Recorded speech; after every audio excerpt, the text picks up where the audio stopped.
Resist at all costs. And that might mean, my friends, changing your jobs. That might mean changing your place of living. That might mean changing your lifestyles. In the same way that so many people were willing to make big, drastic moves during COVID 1984 because they wanted to avoid a shot or something of, something like that, or mandates of different kinds.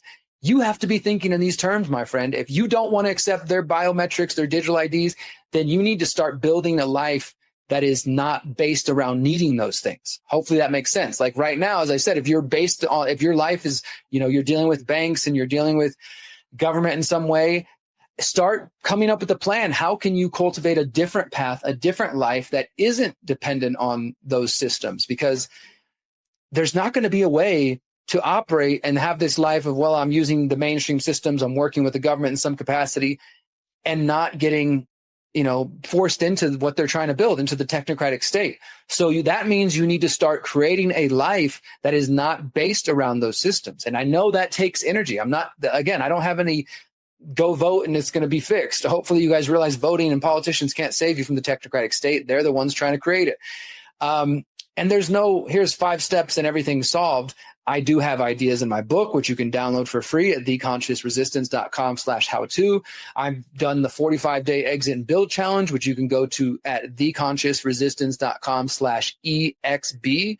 I've got this 5-week exit and build giveaway. I'm trying to promote the idea. And very soon I'm going to be doing some exclusive content for Civil about exit and build and about preparing for digital IDs and these kinds of things.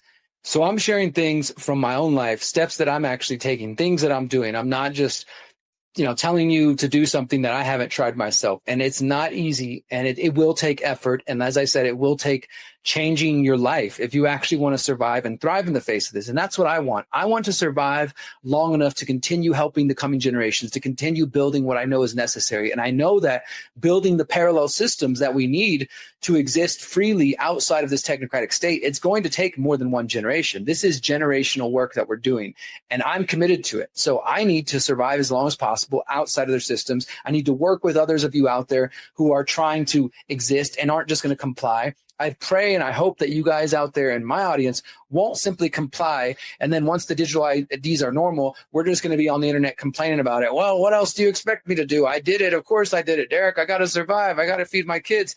And I get it. But we have time right now, and not a lot of time, but we got some time to start focusing on what the alternative is going to be, my friends. And I really hope you guys will dive in.